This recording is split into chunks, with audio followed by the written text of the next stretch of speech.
Hello. Hey everyone.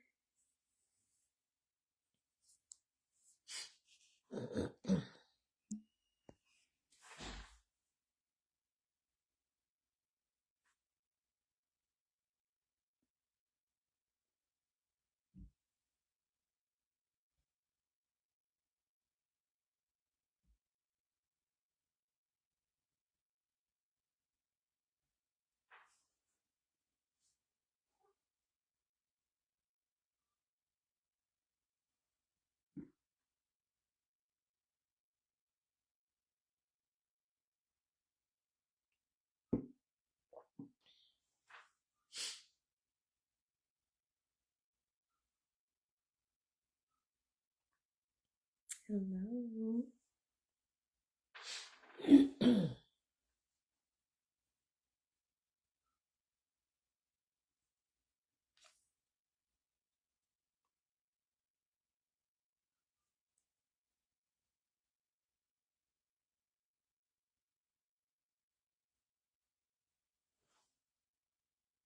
How are you today?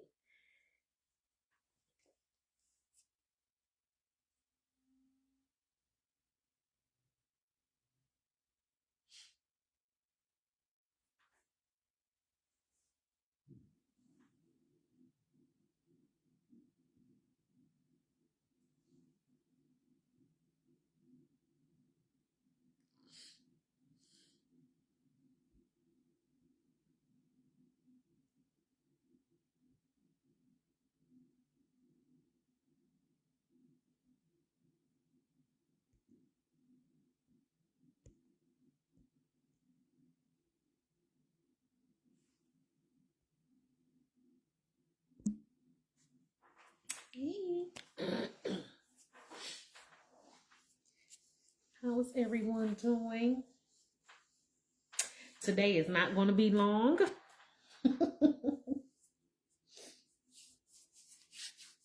but I hope it's still impactful. Not long, but impactful. So,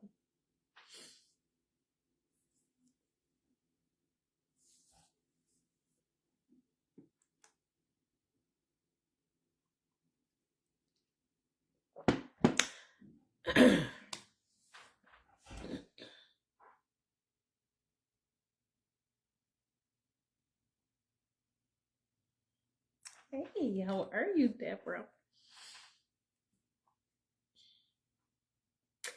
I am going to get started because it's 5:03, y'all.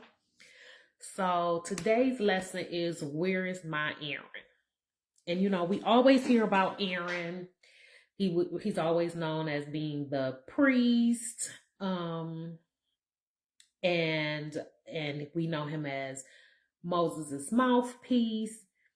But when I was reading over in Exodus 17, I was like, aha. Aaron was so much more than just that. Aaron really had Moses backity back. And in this world, this thing called life that we all are in, we gotta have an Aaron. We gotta have somebody that got our back. And yes, it's great to have somebody who's a mouthpiece when you feel like you can't say what you need to say. But when I read over here in Exodus 17, it's the whole little thing is 17, chapter 17, 8 through 12, but the emphasis really is on verse 11. And so during this time, the Amalekites are coming to attack the children of Israel, right? The Israelites. And so Moses goes out, and as long as Moses' hands were in the air, they were winning the battle against the Amalekites. But as soon as Moses' hands started falling, they started winning. And so as Moses' hands started falling, Aaron and Hur went and put a rock up under him so Moses could sit. And then they sat on both sides of him and kept his hands up in the air because they understood that even as strong as he was still human. He had an amazing connection with God, right? But he still's human. He still had a human need. And just having somebody there to just hold your hands up, I was like, God, where is my Aaron?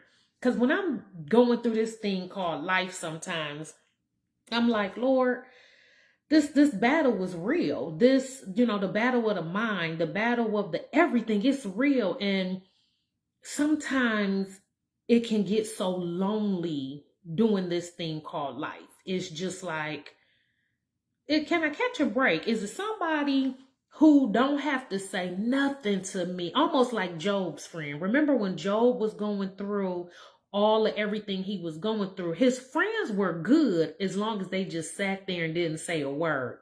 It was when the friends had something to say. And so it isn't in Exodus, it doesn't say that Aaron had anything to say. He just knew that his brother, who was his real brother, needed his help. And he held his hands up. And he held them up until it said that he held them up until the sun set. So that wasn't just for a few minutes, a couple of seconds. He was in the war with him. He battled with him. And God knows that there have been times that my face has been so far on the ground, all I could breathe in was dirt. I don't need people to try to dissect while I'm on the dirt. I don't need people to do anything. Sometimes I just need you to be in the dirt with me. Just sit there next to me and just sit there. I don't need you to say nothing, because what you say, don't think I ain't said to myself 700 million times, right? So I don't need you to try to psychoanalyze this thing called life. I just need you to just sit there with me. I may need you to hold my hands up. I may need that if I can't even call out the name of God, you're doing it for me. I know right here today that I am surviving off the fact that there were those who prayed for me that didn't even let me know they were praying for me. They were my Aarons. I just didn't know it. And so, I just, as we go through this thing, I think we all need an Aaron that is willing to be there for us, even when we just can't do it for ourselves.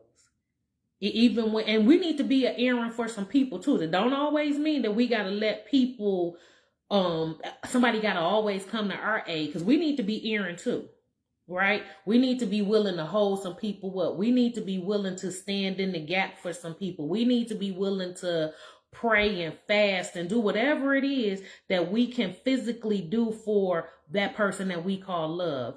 Love truly is a decision. It's not a disease. It's not something you catch. I posted recently on Facebook, and this, I got a lot of texts and a lot of calls about the whole thing of love, when I said that a lot of people think love has conditions. Love doesn't have any conditions.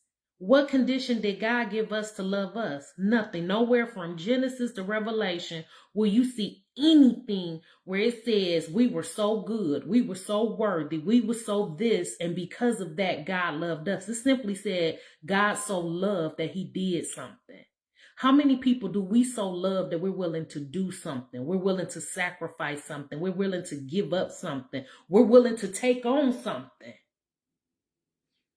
Sometimes we use words, like has conditions. I like him because he buys me flowers. Y'all know that's a big thing for me, flowers. I like him because he takes me here. I like him because he helped me take the S off my chest. That's why I like him. But if my condition of love is because he took the S off, because he bought the flowers, what happened when he can't take the S off anymore? What happens when he can't buy the flowers anymore? If your love is contingent on some stuff, you don't know what love is. Some of us gonna have some gate trouble because we really don't know. We call ourselves Christians, and we might be Christians, but we're not Christ-like. We're not followers of Christ. If I was just reading in the scriptures this morning And I sent some of y'all this this morning because it was just like poof for me. It's so I love the Bible because every time you read it, you get something new out of it based on where you are currently in your walk, right? So today when I was reading the scriptures in Genesis, I think it's Genesis, was it 27? It was Genesis 27. And it was talking about the whole relationship and the battle between Esau and Jacob. And we know between them, they were brothers, blood brothers, right? Just like Moses and Aaron. So they're blood. Matter of fact, Esau and Jacob, they're twins. So you can't get any more ace deuce than twins, right? And so they're brothers, but Jacob got he got that trickery gene. You know, some folks got that nickel slick gene. I really do believe there's a gene that's nickel slick.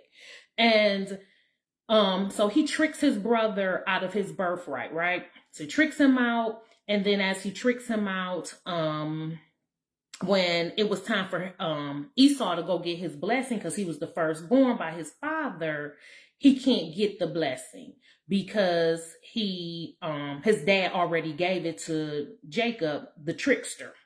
Okay, so now Jacob's mom is like, look, you got to get gone because he gonna kill you. So he leaves, and when he leaves, it's all these years later. But one of the things that was profound, we know this story, like we know, you know, all the other biblical stories. But what pricked me was it was saying that you will be in bondage until you forgive your brother. His yoke will be on your neck. How many of us got a yoke on our neck because we can't forgive? We can't even get to the part of love yet. We can't love people because we can't even forgive. And so I know that y'all like, what they got to do with Aaron? But just the fact that Aaron, he had the mouthpiece. He had some strength, yet he didn't mind being the Gail to Oprah, right? He didn't have to be front and center. He was cool with just being right there in the dirt with his brother because he knew that his brother had a mission. He knew that his brother was sent by God to save their people. And with you saving the people, I'm going to receive some of this blessing. So I'm cool with sitting in the cut because in the cut, there is some peace. In the cut, there are some blessings. Some of us miss the blessings because we too busy trying to be Oprah. We too busy trying to be Moses. We too busy trying to be Jacob and still in the birthright that wasn't even yours. And so, like I said, I wasn't going to be long today. Like I said, struggle through this thing called life. And I know that just sometimes I'm like, God, where's my Aaron? But I do know that as I continue to study God's word, sometimes you got to go through the isolation before you can get to the elevation. And the isolation is hard because that isolation means I got to stand before God naked and deal with Monique and deal with those things about me that's not just cute. That's not just them ugly parts of me. And then ask God, as ugly as this is, Lord, touch me, heal me, make me whole so that I can bring forth fruit. Because it says you will know them by their fruit. What are our fruits producing out here? We looking at the church sometimes and we like the church is not growing, but what are we doing to bring souls to Christ? You know, I was talking to my dear sister today and she, we were talking, I was like, you know, how come I don't never get the speaking engagements or the this or the that? And she said something so profound today. She said, you know, our lives are a living testament to how great God is. I'm paraphrasing it because she's so much more elegant in speech than me. But our lives are a testament. Even if we don't never get on them stages, even if we don't never have those experiences, we live our lives in such a way that should be leading people to Christ. And that's what we got to focus on. And so in that instant, she didn't know it, but she was my Aaron. She was holding up my arms because I was like, Lord, sometimes this thing called life is too much for me to bear. I ain't trying this thing, no suicidal thoughts, nothing like that. But just in real life, just being 100. Some days this thing called life is hard. You know, I got a teenage daughter, and y'all know teenagers say some of this. She constantly sees if I still got my inner gangster. And I do. I'm still just a girl from Exit 9, I promise. And so, she said one day, "Oh, Ma, it's like you can't keep a man." That hurt my feelings. I was like, but then I had to think about it, and I was like, you know what, you're right. Because one, I'm not willing to just take anything. The reality is there are some guys and there's some situations I'm not in because of you. And not that that's a stick at you. It's because I can't allow any and everybody into your life. So it may look like I keep going down this rabbit hole of dating or whatever it is. You can't keep a job. You can't, whatever it is, you can't keep, right? But the reality is sometimes we just going through this thing called life, just trying to figure it out. We have the Bible and it's a handbook for all, but there's some things in the Bible that's just not there, because I promise you, if it told me the roadmap to getting a husband, I would be married and be in it for, I guess I could probably be married about 20 years by now, right? So and it's not like that. Some things really are trial and error. You just got to keep going. But the beauty of it is when you are, what's that scripture I gave y'all last week? That when when you're blessed, you can fall down 7 times. It's the wicked that fall down and can't get back up. And that's what I won't do. I'm not going to fall down and not get back up. So I just know that sometimes your isolation comes because God needs you to see who you are, reveal who you are. But I'm grateful though for the errands in my life, because I do have them. They don't even know they're my errands, but they hold up my hands when it gets hard. They hold up my head. They put that rock up under me for me to sit. So like I said, y'all, I wasn't going to be long. All I'm going to say is be an errand to somebody, because you just never know who hands. As soon as they hands fall, the battle is over, like it would have been with Moses. If Aaron hadn't have been right there to hold his hands up, it would have been a whole different situation. So be willing to be an Aaron. And be willing to allow an Aaron in your world. Sometimes I can do it. And I had to learn that using the term "I can do it" is really a trauma response. That really is me saying that people have let me down so much in my life that I'm not willing to let people in.